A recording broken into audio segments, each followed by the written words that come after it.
మన speaker Prasad sir చాలా నిమ్మలం మనిషబ్బా. అందరి లెక్క ఆత్రమాత్రం చెయ్యడు, అత్తరబుత్తర మాట్లాడాడు. అసెంబ్లీలో చూస్తలేమా, ప్రతిపక్షాలు ఎంత లొల్లి పెట్టినా మీద కురుకొచ్చినా ఒక్కళ్ళంటే ఒక్కళ్ళని సుతా సస్పెండ్ చేయలే ఇంతవరకు. అడిగిన వాళ్ళకు సుతా మంచిగానే మైక్ ఇస్తున్నాడు. ఇదంతా అసెంబ్లీలా. ఇక బయట సారు మాట్లాడేది సుతా చాలా తక్కువ. అయితే ఓ ముచ్చట గురించి ఏమన్నాడో వినాల్సిందేనబ్బా.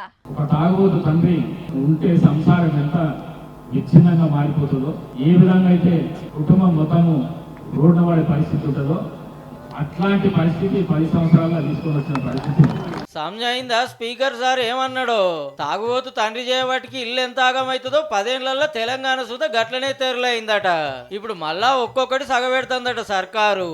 టీఎన్జీఓల డైరీ క్యాలెండర్ ఓపెనింగ్ మీటింగ్ లో ప్రసాద్ సార్ గిట్లంటే అప్పట్లో ఎన్నడు జీతాలు పడతాయో తెలియకుండా ఈ పొద్దు ఫస్ట్ నాడే వస్తున్నాయని ఖుషి అవుతాండ్రు గవర్నమెంట్ జాబులు చేస్తోళ్ళంతా. వామో 1వ తారీఖు అని సినిమా చూసినాం. 1వ తారీఖు వస్తే పైసలు ఉన్నాయని అదో సినిమాలో పెట్టిండు. కానీ వామో 15, 16, 18 వేయింది. మరి రేవంత్ రెడ్డి గారు ముఖ్యమంత్రి రాగానే ఇలా జీతాలు ఇచ్చి 1వ తారీఖు జీతాలు పడ్డాయి. ఈ ఇడుచుడూరి తీన్మార్ డ్యాన్సులు, జోరుగా ర్యాలీలు. సచివాలయంలో ఉద్యోగ సంఘానికి ఎలక్షన్లు పెడితే ఇల్లు బంపర్ మెజారిటీతో గెలిచిండ్రు. మళ్ళా తెలంగాణ వచ్చినాక ఓట్లు పెట్టుడు ఇదే తోల్తా. ఇన్నొద్దులు ఒక పాటోళ్ల సంఘం పెత్తనం నడుస్తుండే. వాళ్ళు ఎట్లా చెప్తే గట్లా.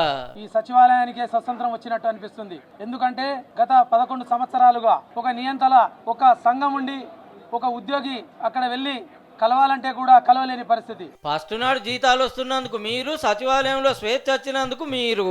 టైంకి ఆఫీస్కు రారి, డ్యూటీలో లాపర్వ చేయకుర్రి, ఫైళ్లు పెండింగ్ పెట్టకుర్రి, పబ్లిక్ తిప్పలు చెప్పున ధీరతటు చూడుర్రి జరా.